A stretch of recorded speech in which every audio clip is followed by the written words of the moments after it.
Todo mundo fala em MVP. Lança rápido, falha rápido, mas será que realmente as pessoas estão lançando um MVP de verdade? Na minha software house, costumo ver poucos MVPs de verdade. Normalmente, se vê ou um produto que é falho demais, é pequeno demais para ser um MVP, ou seja, ele não resolve ali um problema ideal, ou é grande demais também para ser chamado de um MVP. É aquele tal do MVP perfeito, que não existe. Então, será que as pessoas estão sabendo mensurar o que é um MVP? Nesse vídeo, eu vou te mostrar o que é um MVP de verdade, sem você criar um monstro de aplicativo, de sistema e testando a sua hipótese da melhor maneira.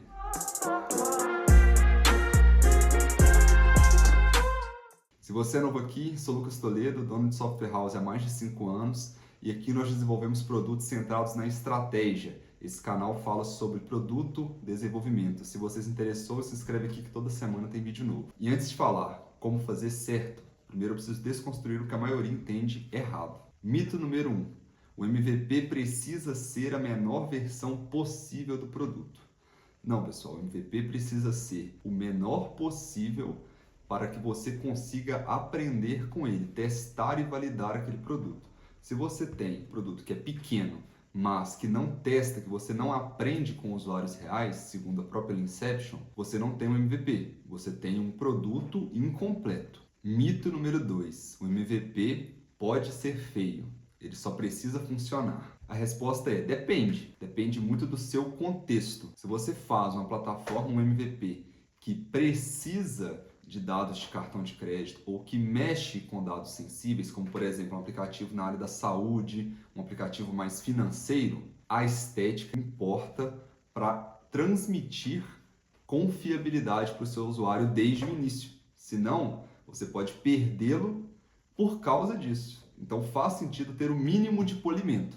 Agora, se você vai fazer uma landing page para testar uma ideia, não tem problema, pode fazer sendo o mínimo polido necessário. Mito 3.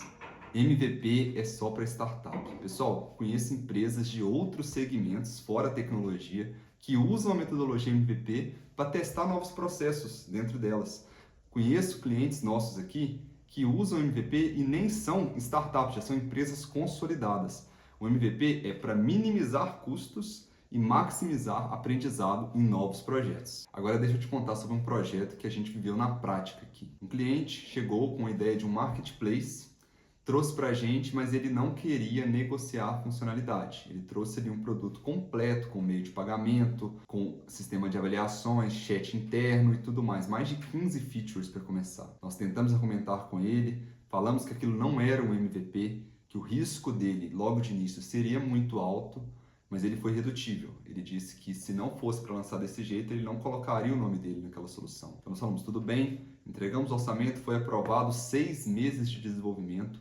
Do ponto de vista técnico, ficou muito bom. A gente tem orgulho do trabalho que a gente entregou.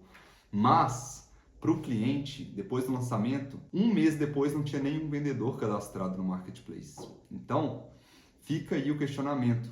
Precisava de ter feito toda aquela engenharia que foi feita? Por que não testar primeiro, entender se vale a pena eu construir uma casa sendo que ninguém vai morar nela? Deu para entender qual que é o pensamento? Agora, vamos imaginar um contra-exemplo. Esse mesmo cliente, se ele tivesse chegado, pedido um MVP, o que a gente poderia ter falado para ele? Primeira semana a gente monta uma lista, através de um Google Forms, alguma coisa assim, de captação de leads, junto com uma landing page que você faz ali em 1 dia no máximo. Cria ali as mídias sociais, estratégia de divulgação, marketing, juntamente com esse cliente. Em 1 semana de trabalho, ele conseguiria testar a primeira ideia dele, que é: existe demanda para isso daqui? Existindo a demanda, 15, 30 dias depois, com uma lista já validada e metrificada, a gente consegue conversar com aquelas pessoas, desenvolver uma segunda solução para ela que tem ali um link de pagamento, uma solução sem chat, apenas para compra e venda, que às vezes em 6, 7 semanas sai essa segunda solução, ele começa a faturar com essa segunda solução que ele teve ali em 6, 7 semanas depois da primeira versão. Isso posto, ele já consegue ter usuários reais com problemas reais, vai ter um fluxo de suporte e a partir daí direcionar os próximos investimentos para onde os usuários estão solicitando, onde os usuários estão pedindo. Dessa forma, o investimento deles se torna muito mais seguro e o nosso serviço ainda mais valorizado. E agora eu vou te mostrar o framework que a gente utiliza aqui. A gente chama de MVP de 3 camadas. Consiste no seguinte: a gente divide em 3 camadas o teste desse MVP, no qual cada camada, para avançar para a seguinte, a primeira precisa ser validada. Vamos lá? Primeira camada, validação da sua demanda. Ela deve durar ali umas 2 semanas e você precisa resolver qual o problema para passar dela. Alguém realmente quer essa solução? Como que você vai validar? Tem algumas formas. Primeira das formas, landing page. Cria uma landing page profissional ali minimamente, com a proposta de valor bem clara e um CTA no final. Esse CTA pode ser uma lista de pré-cadastro, uma lista de espera ou com uma oferta especial após o cadastro. Cria também um anúncio pago num valor pequeno, 200 a 500 reais, para que as pessoas acessem e encontrem a sua landing page, primeira dessas coisas. Cria ali uma mídia social, faça alguns posts também para movimentar e demonstrar o mínimo de veracidade naquilo ali, né? A pessoa não achar que é alguma coisa, que é um golpe e tudo mais. Então você traz ali um mínimo de realidade e valida se realmente as pessoas, o seu público-alvo, quer aquilo ali. Por fim, outra coisa que você pode fazer é uma pesquisa com 10 a 20 usuários reais, no qual você pergunta de forma estratégica e inclusive pede dica para essas pessoas de como atendê-las da melhor forma possível. Mas tome cuidado, essas pessoas não devem ser, idealmente, seus amigos, pessoas próximas a você. Quanto mais distante ou desconhecida essa pessoa for de você, mais crédito você deve dar àquela opinião. E, por fim, você tem que medir tudo. Quando você vai, por exemplo, fazer uma estratégia de landing page com lista de espera, tráfego pago, como essa que eu mencionei, você precisa ter uma métrica.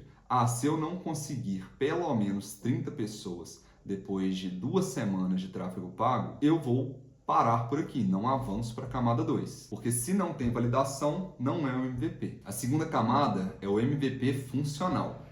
Aqui tem que se tomar muito cuidado com o que vai entrar.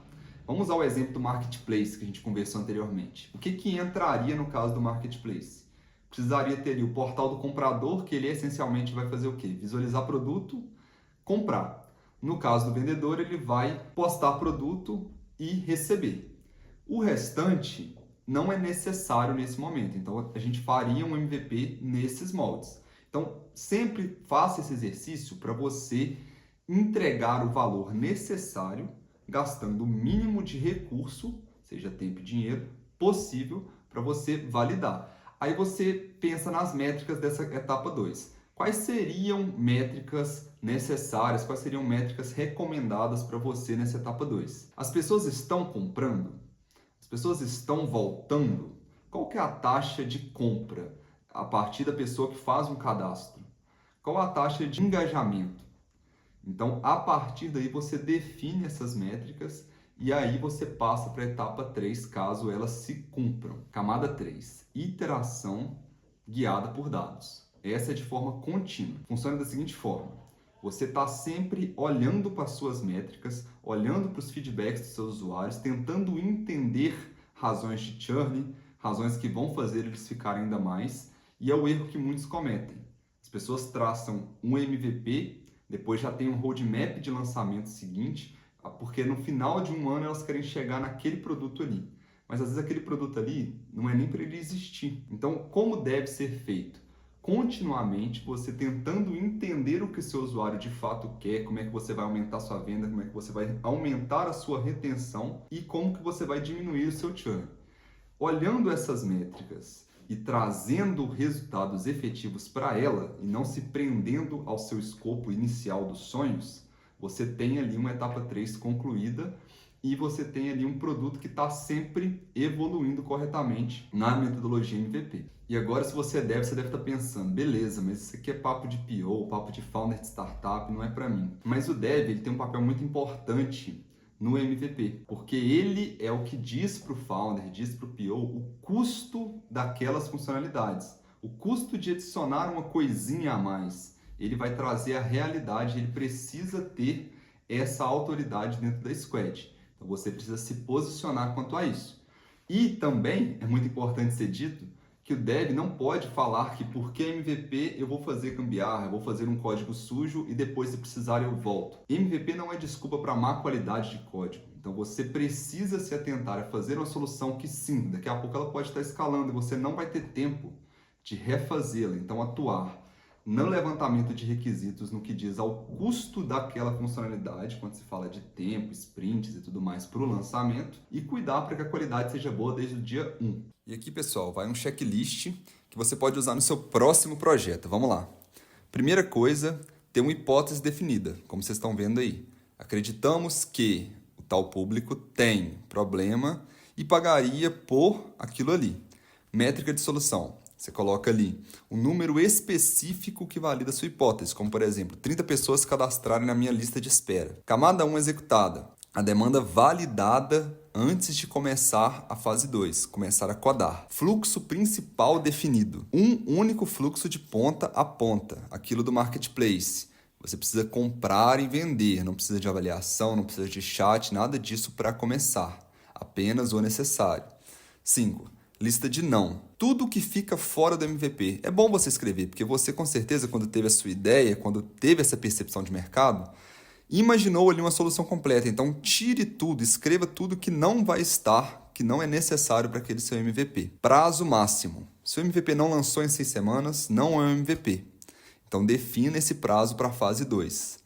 E sete o Analytics desde o dia 1. Se você não mede, não é validação, logo não é um MVP. Se você curtiu esse vídeo, faz o seguinte, se inscreve aqui no canal, curte, comenta qual a sua melhor história com MVP que deu errado e que deu certo. Comenta aí. Abraço.